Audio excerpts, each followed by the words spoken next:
Labdien! Šis ir otrais video par ZPD anketu veidošanu un datu analizēšanu lietojot Google formas jeb aptaujas. Ja jūs esat redzējuši pirmo video klipu, kurš šobrīd ir man ekrānā redzams, tad šis ir turpinājums.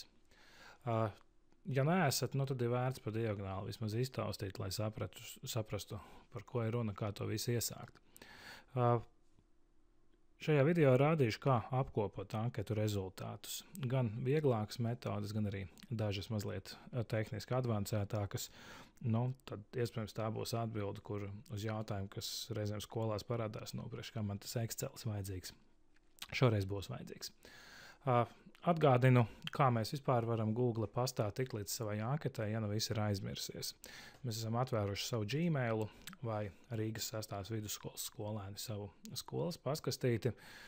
Šeit zem aplikācijām esmu atvēris disku, un diskā esmu atradis, kur ir manas atbildes.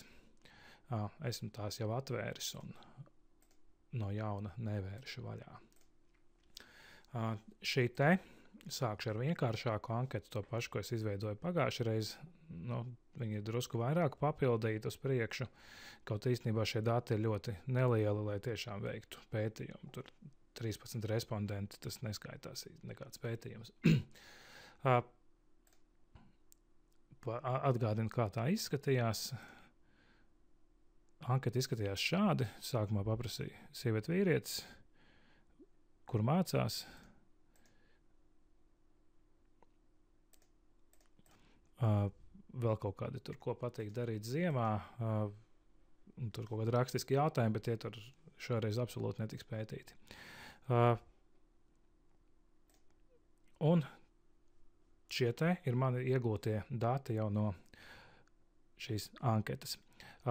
Kur dabūt rezultātus? Spiežu veidlapa un paņēmu komandu rādīt atbilžu kopsavilkumu. Ātri un vienkārši. Principā gatavs. Tas ir labi, jo es anketas pildīšanas laikā redzu tendences, kā man aizpildās. Tas ir slikti, tāpēc, ka šīs automātiskās apkopošanas iespējas nav ideālas. Viņš tur nesadala visu tā kā vajag. Šī iemesla dēļ mēs izmantosim no Google diska iespēju saglabāt to apkopojumu manā datorā, un tas būs apstrādājums tālāk ar programmām citām. Bet, ja jautājumi ir uzdoti vienkārši, un sākumā nav uzdoti jautājumi, vai tu esi vīrietis vai sieviete, vai tu dzīvo Rīgā, vai tu dzīvo ārpus Rīgas, un kur tu mācies un kad tu beigsi to, kur tu mācies. Ja kaut kas tāds nav prasīts, tad ir ok arī ar šiem auto atbildēm, un mēs ar viņām tiksim galā. Kā tiksim galā? Es esmu, diemžēl, redzējis arī situāciju, ka šīs bildītes ir nokopētas un ieliktas zinātniskajos darbos. Viņas tur izskatās samērā nožēlojami, jo tās ir mazas, samērā nekvalitatīvas bildes no tehniskā viedokļa. Prezentācijā uz liela ekrāna uzlikts, viņas izskatās izcili nožēlojami. Tāpēc tomēr mēs pārkopēsim datus uz Excel vai uz kalku, kas ir LibreOffice brīvā programma. Kā tos datus pārkopēšu? Es neaiztikšu ar šo tabulu. Es no šī apkopojuma uzmanīgi kopēšu. Veru vaļā abas divas programmas, Microsoft Excel, LibreOffice Calc, un skatos, kā tos datus pārnest. Programmiņas vaļā, iespējams, ka tas ir jums ierastāka Excel vide. Šī ir brīvprogrammatūra LibreOffice Calc, ko es īstenībā jūs visiem aicinu izmantot ikdienā, ka kaut kas jādara. Ņemu šos dotos datus, ko Google ir saskaitījusi, un uzmanīgi kopēju.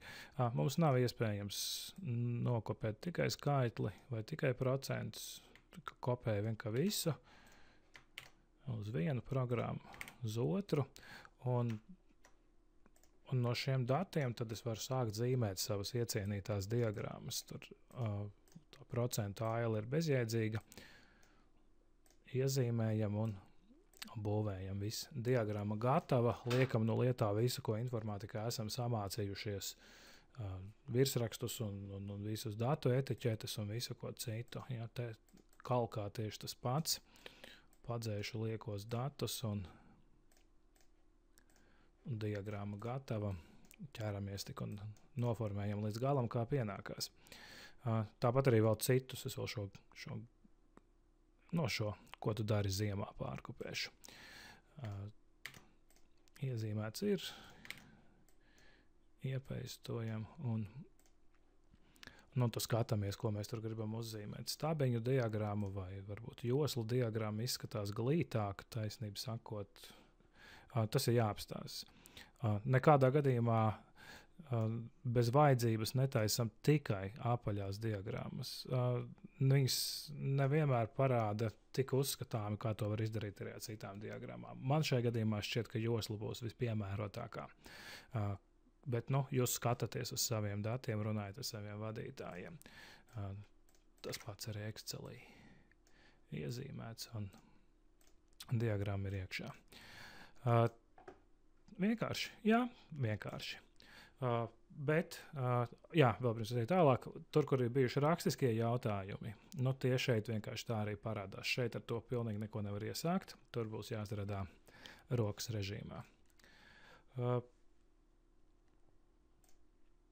Bet manā šajā vienkāršajā muļķīgajā pētījumā, kurš neko nepēta īstenībā tikai demonstrē, es esmu sākumā dalījis kaut kādus vīrietis, sievieti. Tas nozīmē, ka es noteikti savā pētījumā gribēšu paskatīties, ko kura grupa un kā dara. Es parādīšu demo, kā sadalās izglītības. Jo šeit es dabūju pārskatu pa vīriešiem, sievietēm kopā, bet es gribu dabūt atsevišķu izglītības sadalījumu sievietēm, vīriešiem, un to šeit automātiski izdarīt nebūs iespējams. Es sākšu tepatās interneta vidē, Google dokumentos, un pēc tam pārcelšu uz Exceli vai kalku, lai finišētu to darbu ar saskaitīšanu kopā. Es izmantošu filtrēšanu. Jo šo funkciju noteikti informātikā esat mācījušies, peli noklikšķinu virsrakstā, ņēmu komandu dati, filtrs, bultiņas parādās un paņem no sākuma sievietes, lūk, tabuliņa sarūk. Diemžēl šajā brīdī, kad es viņus tā filtrēju, tie automātiski apkopotāji vairs nestrādā. Ņēmu kopēju visu šo tabulu, izveidoju apakšā šekura plusiņu jaunu loksni, iepaistoju šos datus, eju apakaļ uz sākotnējo loksni, pārslēdzu filtru uz vīriešiem, labi, arī ņēmu kopēt, var šoreiz virsrakstu rindu vairs nekopēt, var kopēt kā gribat, un iepaistoju tepat apakšā. Ja, tad, dati ir pārkārtoti, vīrietis, sievietes, un tad mēs tolītās ar funkciju palīdzību saskaitīsim, cik ir kuri. Es nedaudz vēl izmantošu to automātisko apkopotāju. Man ir slinkums rakstīt vēlreiz no jauna. Es nokopēšu šīs vietas, kur cilvēki var mācīties nosaukumu dēļ, tikai vienīgi nosaukumu dēļ. Un kaut kur tepat apakšā zem tabulas ielīmēju, skaitļus dzēšu uzreiz ārā un jau salieku šādu struktūru, tātad te man aizpildīsies ar skaitļiem. Protams, es savus 14 respondentus varu saskaitīt uz pirkstiem.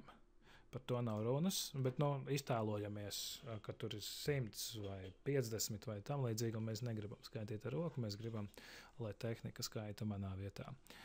Mēs izmantosim funkciju COUNTIF.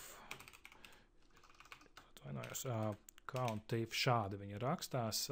Viņa nav obligāti izglītības standartā informātikā paredzēta, bet informātikas standartā jūs zināt funkciju COUNT, kura saskaita cik ir kaut kādi skaitļi, un jūs zināt funkciju IF, kas spēj kaut ko darīt, ja kāds nosacījums izpildās.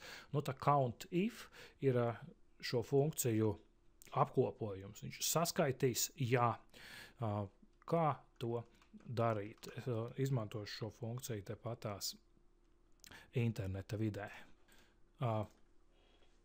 Neņemiet ļaunā tie, kam patīk spaidīt podziņas next. Šoreiz ātrāk būs uzrakstīt ar roku.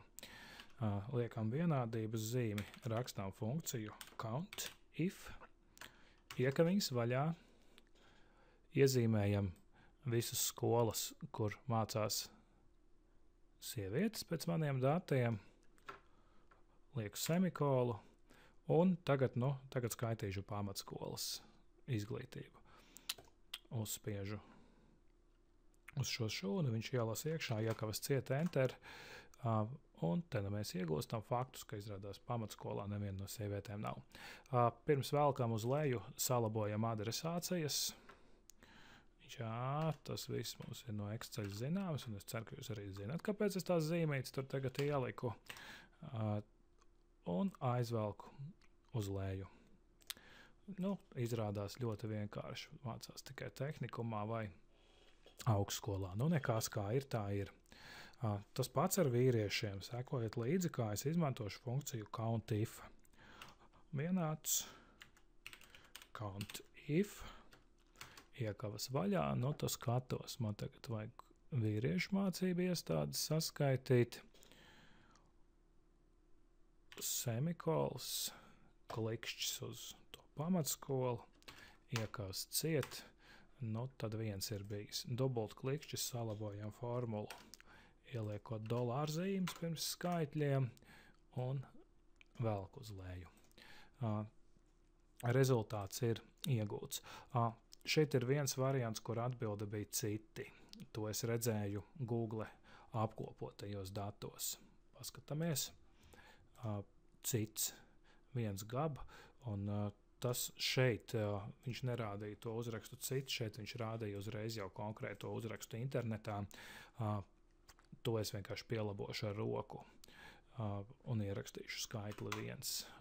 Nekāda nelaime no tā nenotiks. Lūk, visi dati ir iegūti, un tagad mēs varam konstruēt savu diagrammu un par to stāstīt pēc tam jau par šiem sieviešu vīriešu izglītību. Lai zīmētu diagrammas jums ierastajā vidē, es šobrīd to lejuplādēšu uz Excel un kalku. Augšā ņemu fails, lejuplādēt kā, un atkarībā no savas programmas, Microsoft Excel vai Open vai LibreOffice, es ņemšu abus pēc kārtas, Excelis gatavs, un vēlreiz tas pats, cik tās visas tabulas ir līdzīgas, var samulst, un Open dokumentu formāts, un atverās ar LibreOffice kalku.